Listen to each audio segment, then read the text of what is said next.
안녕하세요. 시니어 드라마 채널 시네하우스입니다. 오늘의 이야기는 한 카페에서 시작됩니다. 28세 젊은 여성이 70세 홀로 사는 할아버지에게 접근합니다. 그녀의 목적은 단 하나, 할아버지의 돈을 훔치는 것이었죠. 하지만 이 할아버지, 그냥 평범한 할아버지가 아니었습니다. 그리고 둘 사이에는 28년 전부터 얽힌 놀라운 비밀이 숨어 있었는데요. 과연 사기꾼 여자는 성공할 수 있을까요? 그리고 할아버지가 숨긴 정체는 무엇일까요? 마지막 반전은 여러분도 상상하지 못하실 겁니다. 구독, 좋아요, 알림 설정은 다음 이야기를 만드는 큰 힘이 됩니다. 그럼 시작합니다. 늦은 오후 강남의 한 고급 카페. 창밖으로는 바쁘게 오가는 사람들이 보이고 실내에는 은은한 재즈 음악이 흘러나오고 있었습니다. 한 구석 테이블에 앉은 28세 여성, 한미라. 그녀는 명품 가방을 옆에 두고 값비싼 옷을 입고 있었지만 그 모든 것들은 가짜 부유함의 껍데기일 뿐이었습니다. 신용카드 빚만 3천만 원, 매달 이자만으로도 수백만 원씩 나가는 상황이었거든요. 미라의 직업은 독거노인 전문 사기꾼이었습니다. 그녀는 마치 사냥꾼이 먹잇감을 기다리듯 카페를 드나드는 사람들을 관찰하고 있었습니다. 특히 혼자 온 노인분들을 주의 깊게 살펴보고 있었죠. 그때였습니다. 카페 문이 열리며 한 할아버지가 들어오셨습니다. 70대로 보이는 김철수 할아버지. 낡은 회색 운동복을 입고 구겨진 야구 모자를 쓰고 계셨습니다. 얼핏 보기에는 평범한 동네 할아버지 같았지만 미라의 예리한 눈은 다른 것들을 포착했습니다. 첫째, 그 손목에 반짝이는 고급 시계. 롤렉스였습니다. 시가 최소 3천만 원은 좋게 나가는 물건이었죠. 둘째, 지갑에서 살짝 보이는 두꺼운 현금 뭉치. 100만 원권이 여러 장 들어있는 게 보였습니다.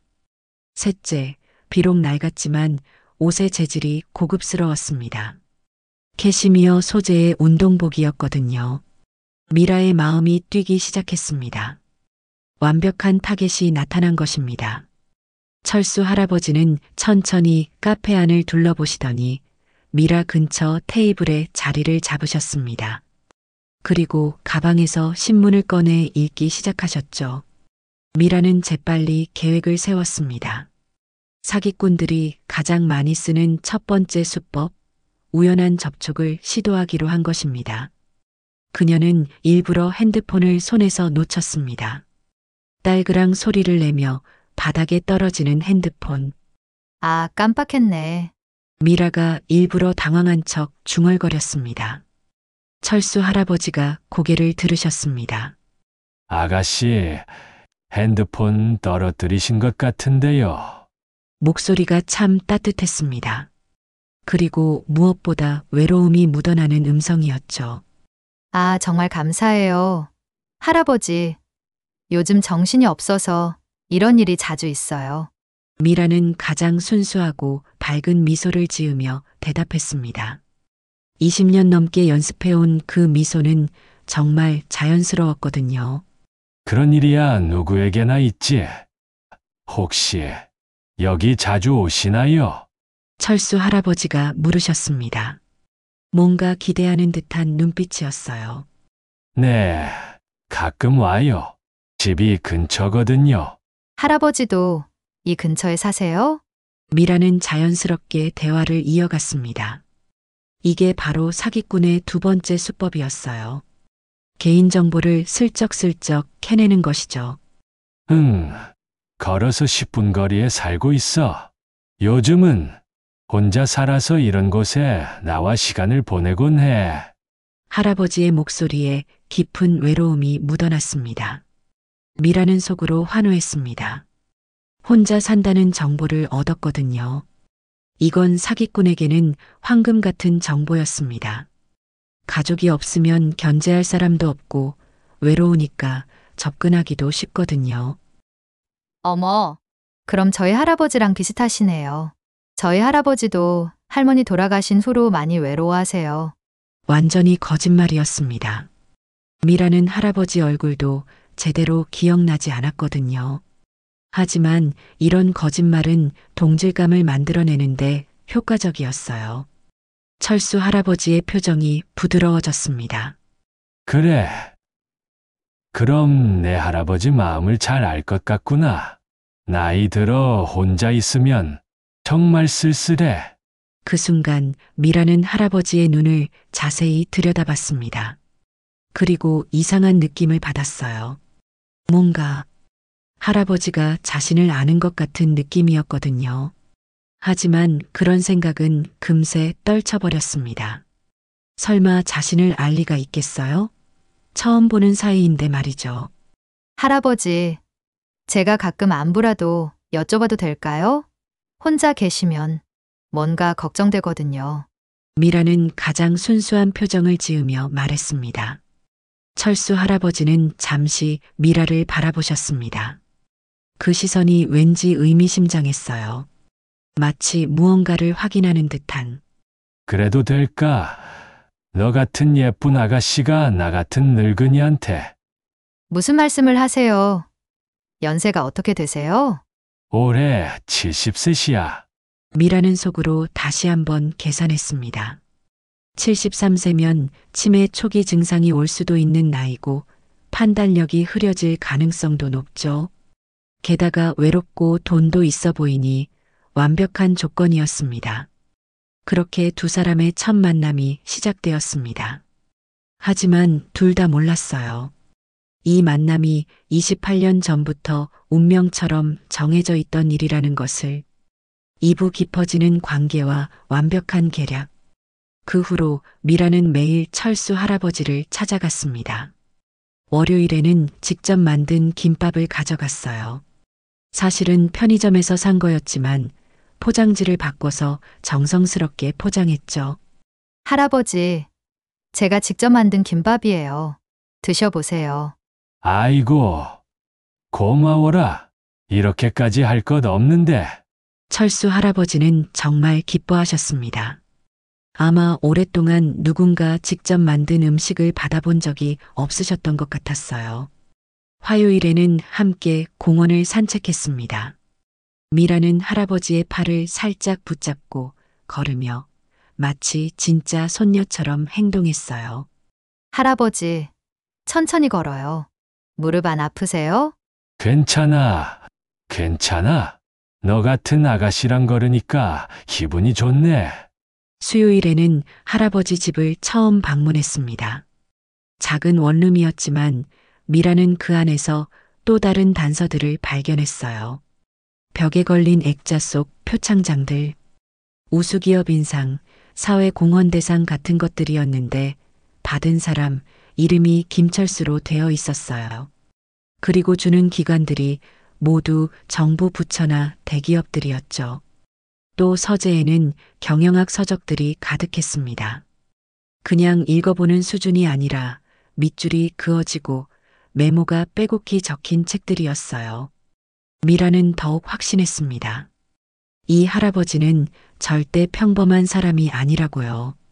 목요일, 금요일, 토요일. 미라는 정말 성실하게 할아버지를 찾아갔습니다. 그리고 할아버지도 미라를 진짜 가족처럼 아껴주셨어요. 미라야, 너 덕분에 요즘 사는 맛이 난다. 정말 고마워. 할아버지, 저도 할아버지 덕분에 마음이 따뜻해졌어요. 거짓말 반, 진심 반이었습니다. 미라도 모르게 할아버지의 따뜻함에 마음 한구석이 움직이고 있었거든요. 한 달이 지났을 때 미라는 드디어 본격적인 계획을 실행에 옮기기로 했습니다. 그날은 유난히 춥고 바람이 많이 부는 날이었어요. 미라는 일부러 눈을 빨갛게 만들고 할아버지를 찾아갔습니다. 할아버지, 목소리가 떨리고 있었어요. 정말 연기파 배우 수준이었죠. 미라야, 무슨 일이야? 울었니? 철수 할아버지가 깜짝 놀라며 미라를 바라보셨어요. 할아버지, 정말 죄송해요. 이런 말씀드리기가. 미라는 한참을 망설이는 척하더니 눈물을 뚝뚝 떨어뜨리기 시작했습니다. 무슨 일인지 말해봐. 할아버지가 도와줄 수 있는 일이면 뭐든지. 어머니가 갑자기 쓰러지셨어요. 완전한 거짓말이었습니다. 미라의 어머니는 부산에서 건강하게 작은 식당을 운영하고 계셨거든요. 하지만 미라와는 몇 년째 연락도 하지 않는 사이였어요. 아이고, 그럼 어떡해? 병원에서 급히 수술을 해야 한다고 해요. 그런데 수술비가 미라는 말을 잇지 못하고 계속 울었습니다. 얼마나 필요하니? 2천만 원이요. 2천만 원이 필요한데 저는 직장도 없고 은행에서 대출 받으려고 해도 조증인이 필요하다고. 철수 할아버지는 잠시 생각에 잠기셨습니다. 미라는 조마조마하게 할아버지의 표정을 살폈어요. 이런 상황에서 거절당한 적은 거의 없었지만 이번엔 왠지 불안했거든요. 미라야, 네. 할아버지, 나한테 돈이 좀 있긴 한데 나도 나이가 있다 보니까 조심스러운 부분이 있어. 미라의 마음이 쿵 떨어졌습니다. 혹시 거절하시는 건가 하고요. 하지만 너 같은 효녀가 어려우면 도와줘야지. 그런데 혹시 우리 회사 직원 한 명이 중간에서 도와줄 수 있을까? 회사요? 할아버지께서 회사를 하세요? 미라는 깜짝 놀랐습니다. 지금까지 할아버지는 그냥 은퇴한 일반인인 줄 알았거든요. 아, 작은 사업을 하나 하고 있어서 그냥 형식적인 거야. 걱정 마. 철수 할아버지는 애매하게 웃으시며 휴대폰을 꺼내셨습니다. 박 대리, 나야. 응, 한 가지 부탁이 있는데. 전화를 받는 상대방이 할아버지를 매우 공손하게 대하는 게 들렸어요. 단순한 사업이 아닌 것 같았지만 미라는 일단 돈을 받는 게 우선이라고 생각했죠. 이틀 후 미라는 강남의 한 고급 빌딩 앞에서 할아버지와 만났습니다. 30층짜리 초고층 빌딩이었는데 건물 로비부터 범상치 않았어요.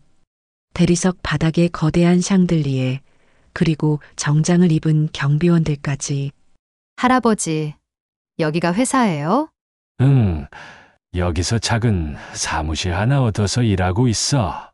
그때 엘리베이터에서 한 남자가 내려왔습니다.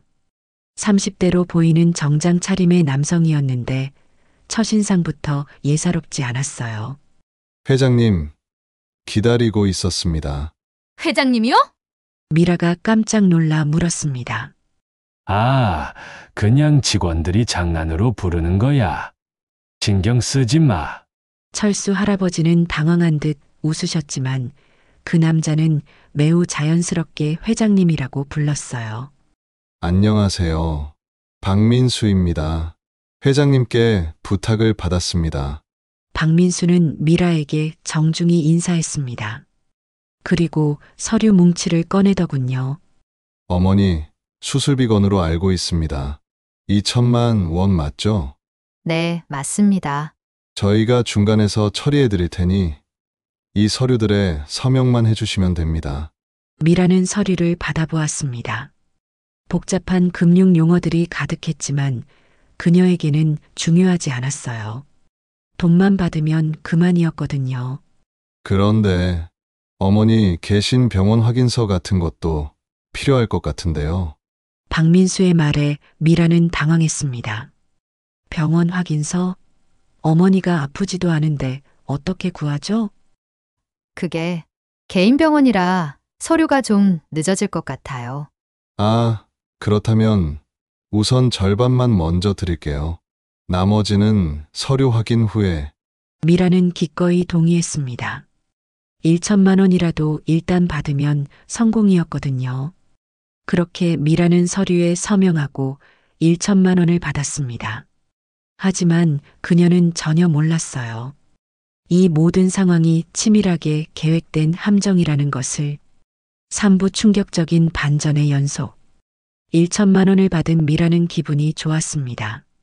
하지만 욕심은 끝이 없었어요. 나머지 1천만 원은 물론이고 할아버지한테서 더 많은 돈을 빼낼 계획을 세우고 있었거든요. 병원 서류는 어떻게 위조하지? 아니면 다른 핑계를 만들어서 더 큰 돈을 뜯어낼까? 미라는 이런 생각들을 하며 며칠을 보냈습니다. 그런데 이상한 일이 벌어졌어요. 철수 할아버지가 갑자기 연락이 안 되는 거였어요. 처음에는 바쁘신가 보다 했지만 사흘, 나흘이 지나도 전화를 받지 않으셨어요. 문자 메시지도 읽지 않으시고요. 불안해진 미라는 직접 할아버지 집을 찾아갔습니다. 할아버지 계세요? 아무리 문을 두드려도 대답이 없었어요. 이상해서 옆집 초인종을 눌렀죠. 누구 찾으세요? 김철수 할아버지 찾고 있는데요. 아, 김철수 씨요? 그분 며칠 전에 이사 가셨는데요. 미라는 머리가 하얘졌습니다. 이사를 갔다고? 왜 아무 말도 없이? 혹시 어디로 가셨는지 아세요? 글쎄요. 말씀 안 해주시고 가셨어요.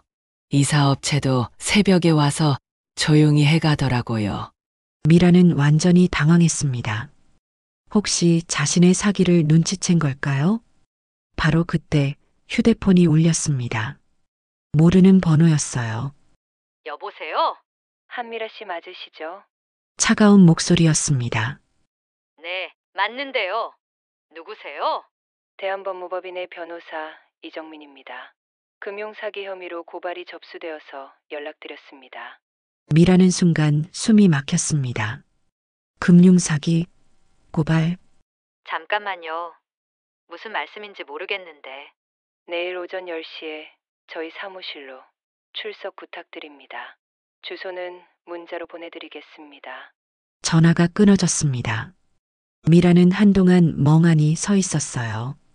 나는 분명히 사기를 친 건데 어떻게 내가 고발을 당하지? 다음 날 오전 미라는 떨리는 마음으로 강남의 고급 법무법인을 찾았습니다.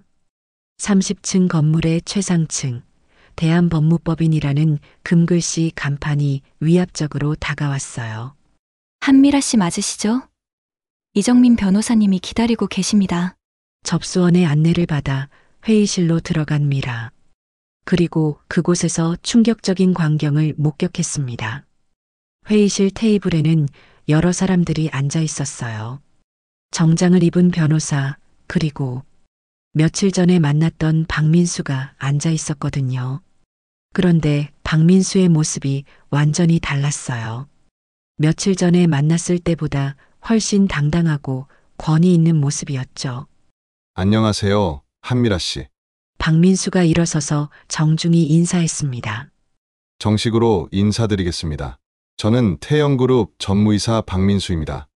태영. 그룹? 미라는 입이 떡 벌어졌어요.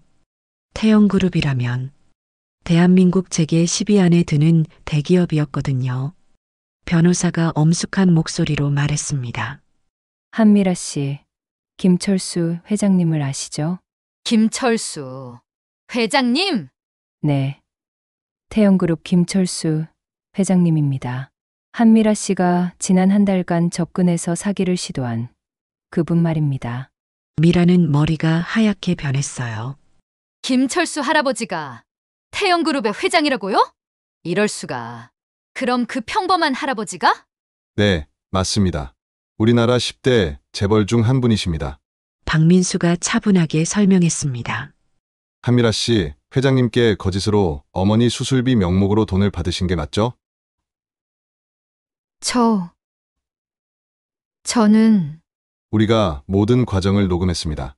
그리고 한미라 씨 어머니를 직접 확인해 본 결과 현재 부산에서 건강하게 식당을 운영하고 계시더군요. 미라는 완전히 당황했어요. 모든 게 들통난 거였어요. 그럼 처음부터 저를 의심하고 계셨던 건가요? 변호사가 대답했습니다. 김철수 회장님께서는 처음 만나는 순간부터 한미라 씨의 정체를 파악하고 계셨습니다. 그럼 왜 왜 속은 착하신 거죠? 그건 회장님께서 직접 설명해 주실 겁니다. 그때 회의실 문이 열렸어요. 그리고 김철수 할아버지가 들어오셨습니다. 하지만 며칠 전에 그 평범한 할아버지가 아니었어요. 깔끔한 정장을 입고 당당한 걸음걸이로 들어오시는 모습은 완전히 다른 사람 같았어요. 미라야, 할아버지의 목소리도 달랐어요. 권위와 위엄이 느껴졌거든요. 정말 오랜만이구나. 오랜만이라니요? 저희 며칠 전에 만났잖아요. 그때 김철수 회장이 의미심장한 미소를 지으셨어요. 미라야, 너 정말 나를 모르겠니? 무슨 말인지 미라는 이해할 수 없었어요. 그때 회장님이 지갑에서 오래된 사진 한 장을 꺼내셨습니다. 이 사진 속 여자, 혹시 내 어머니 아니냐? 미라는 사진을 보고 깜짝 놀랐어요. 젊은 시절의 어머니 모습이었거든요. 그런데 왜 김철수 회장이 어머니 사진을 가지고 있는 거죠? 이게 왜 회장님한테 있는 거예요? 미라야, 내 어머니 성함이 한영이씨 맞니? 네, 맞는데요. 그런데 어떻게... 김철수 회장은 사진을 보며 깊은 한숨을 쉬셨어요. 미라야, 너 생일이 언제지? 1996년 7월 15일이요. 왜 그런 걸... 회장님의 얼굴이 하얗게 변했어요. 그리고 떨리는 목소리로 말씀하셨습니다. 미라야, 나는 내 아버지다. 회의실이 조용해졌어요. 미라는 귀를 의심했습니다. 무슨 말씀이세요? 내 아버지는 제가 태어나기 전에 돌아가셨다고 어머니가... 영희가 그렇게 말했구나. 나는 죽은 게 아니라 너희들 곁을 떠날 수밖에 없었던 거야. 사부 28년 만에 진실과 마지막 시험. 김철수 회장은 천천히 28년 전의 이야기를 시작했습니다. 1996년 28년 전 이야기야. 나는 그때 26살이었고 내 어머니는 23살이었지. 미라는 믿을 수 없다는 표정으로 회장님을 바라봤어요. 그때 나는 작은 공장에서 일하는 평범한 노동자였어. 태영그룹. 그런 건 꿈도 꿀 수 없었지. 하루 종일 기계 앞에서 일하고 한 달에 겨우 50만 원 받아서 살았거든. 회장님의 목소리에 그때의 힘겨웠던 기억들이 묻어났어요. 내 어머니 영희와 나는 정말 사랑했어. 비록 가난했지만 사랑이 있으면 뭐든 할 수 있다고 생각했지. 그래서 결혼을 약속했고 영희는 임신을 했어. 미라는 숨을 죽이고 들었어요. 우리는 결혼식을 올리려고 준비하고 있었어. 작은 원룸이나마 집도 구했고 아이 용품들도 하나하나 모으고 있었지. 그때 회장님의 표정이 어두워졌어요. 그런데 그때 내 아버지 사업이 완전히 망했어. 10억이 넘는 빚더미에 앉게 된 거야. 10억이요? 그때 10억이면 지금으로 치면 50억은 좋게 넘는 돈이었어. 그런데 그 빚쟁이들이 나와 영희 그리고 뱃속에 너까지 위협하기 시작했어. 회장님의 목소리가 떨렸어요. 어느 날 밤이었어. 깡패들이 영희가 일하던 카페로 찾아왔어. 김철수 그 새끼 어디 있냐? 오늘까지 돈 안 가져오면 내 여자부터 해치운다고 협박했지. 미라는 손으로 입을 막았어요. 그 다음날 그들은 더 구체적으로 위협했어. 임시한 여자 배를 차면 아이가 어떻게 될지 아느냐고. 그래서 나는 정말 어리석은 선택을 했어. 영희와 너를 지키려면 내가 사라져야 한다고 생각한 거야. 회장님은 눈물을 글썽이며 계속했어요.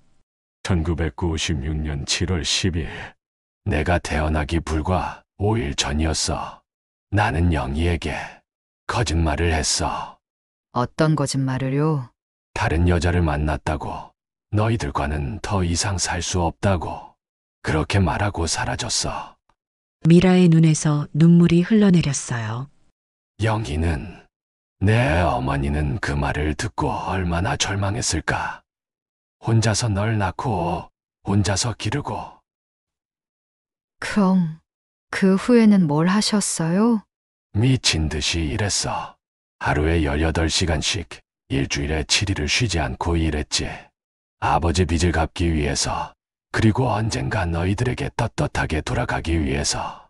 회장님은 주머니에서 또 다른 사진들을 꺼내셨어요. 어린 미라의 사진들이었어요. 유치원 입학식, 초등학교 운동회, 중학교 졸업식. 멀리서나마 지켜보고 있었어. 이 사진들은 20년이 걸렸어. 작은 하청업체부터 시작해서 지금의 태영그룹까지. 모든 게 너희들에게 당당하게 돌아가기 위한 준비였어. 미라는 이제야 모든 것을 이해했어요. 그럼 저를 처음부터 알아보셨던 거예요? 28년 동안 기다렸던 내 딸을 어떻게 못 알아보겠니? 그런데 왜 속은 척 하신 거예요? 회장님은 깊은 한숨을 쉬셨어요. 너가 어떤 사람으로 자랐는지 알고 싶었어. 그리고 혹시 너를 올바른 길로 이끌 수 있다면. 그때 박민수 전무가 말했어요. 사실 회장님께서는 한미라 씨의 모든 행적을 파악하고 계셨습니다. 지난 5년간의 사기 기록들도요. 5년간이요? 네. 독거노인들을 상대로 한 사기만 12건, 피해액만 2억 원이 넘습니다. 미라는 고개를 들 수 없었어요. 변호사가 말했습니다. 하지만 김철수 회장님께서는 마지막 기회를 주고 싶다고 하셨습니다. 마지막 기회요? 1년간 우리 그룹의 복지센터에서 봉사활동을 하시면 모든 고발을 취하하겠다는 겁니다. 미라는 선택의 여지가 없었어요. 감옥에 가거나 봉사활동을 하거나. 알겠습니다. 봉사활동을 하겠어요. 3개월 후 미라는 태영복지센터에서 성실하게 일하고 있었습니다. 처음에는 정말 힘들었어요. 어르신들의 식사를 도와드리고 청소를 하고 말벗이 되어드리는 일들이 익숙하지 않았거든요. 하지만 시간이 지날수록 미라는 이 일이 그렇게 싫지만은 않다는 걸 느꼈어요. 미라야, 고마워. 내가 없으면 우리가 어떡하지? 할머니, 제가 더 감사해요. 진심이었어요. 어르신들의 따뜻한 미소와 고마워하는 말씀들이 마음 깊은 곳을 움직였거든요. 그런 어느 날 김철수 회장이 복지센터에 나타났어요. 아버지, 미라는 이제 자연스럽게 아버지라고 불렀어요. 어떻게 지내고 있니? 정말 행복해요. 처음으로 누군가에게 진짜 필요한 사람이 된 기분이에요. 회장은 미라를 자랑스럽게 바라봤어요. 미라야, 아버지가 마지막 테스트를 하나 하고 싶구나. 마지막 테스트요? 며칠 후 미라는 태영그룹 본사 회장실로 불려갔어요. 그곳에는 여러 임원들이 앉아 있었어요. 미라야, 이 서류를 보거라. 박민수가 건넨 서류에는 놀라운 내용이 적혀 있었어요. 태영그룹 지분 30%, 시가로 약 3천억 원에 해당하는 재산을 상속한다는 내용이었어요. 네? 3천억 원? 미라는 깜짝 놀랐어요.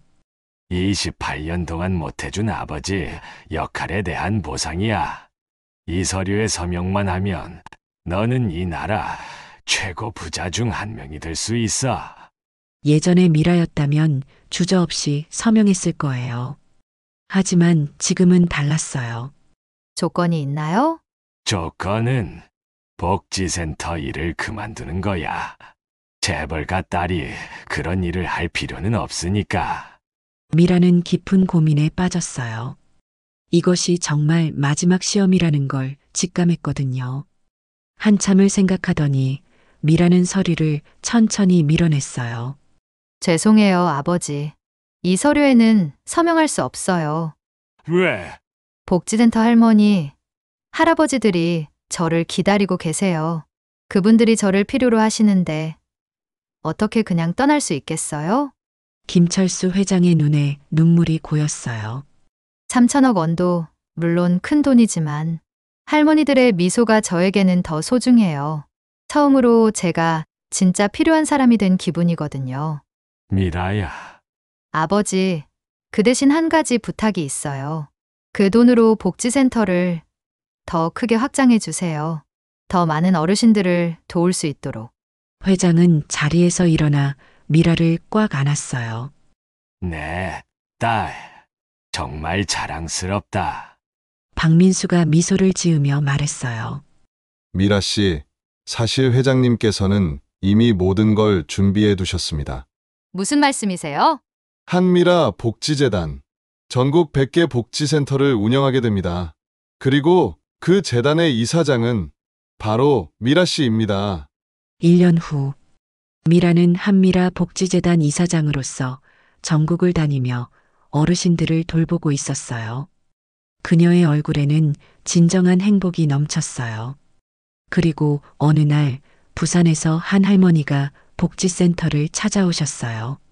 미라야, 엄마, 바로 미라의 어머니 한영이었어요. 엄마가 너무 미안해. 아버지에 대해 거짓말을 했어. 엄마, 이제 다 알아요. 그리고 다 용서해요. 김철수 회장도 나타나셨어요. 영희야, 정말 미안했어. 철수 씨, 28년 만에 재결합한 가족. 이번에는 진짜 사랑으로 뭉쳐졌어요. 오늘의 이야기 어떠셨나요? 오늘의 이야기는 진정한 부자가 되는 법에 대한 이야기였습니다. 돈만을 줬던 한 젊은 여성이 아버지의 사랑을 통해 깨닫게 된 것은 진짜 부는 돈이 아니라 사람과 사람 사이의 따뜻한 마음이라는 것이었죠. 28년간 딸을 그리워하며 성공을 이룬 아버지, 그리고 그 사랑을 받고 진정한 사람으로 거듭난 딸의 이야기. 가족의 사랑이 얼마나 소중한지, 그리고 사람은 언제든 변할 수 있다는 희망적인 메시지를 담았습니다. 혹시 여러분 주변에도 잘못된 길을 걷고 있는 가족이나 지인이 있다면 포기하지 마세요. 진정한 사랑과 믿음으로 기다려주시면 언젠가는 바른 길로 돌아올 거예요. 공감 가셨다면 구독, 좋아요, 알림 설정 부탁드리고 여러분들의 생각을 댓글로 알려주세요. 가족에 대한 여러분만의 특별한 경험이나 오늘 이야기에 대한 감상을 나눠주시면 다음 이야기 만드는데 큰 힘이 될 거예요. 그럼 내일 저녁 5시 새로운 이야기로 찾아뵙겠습니다.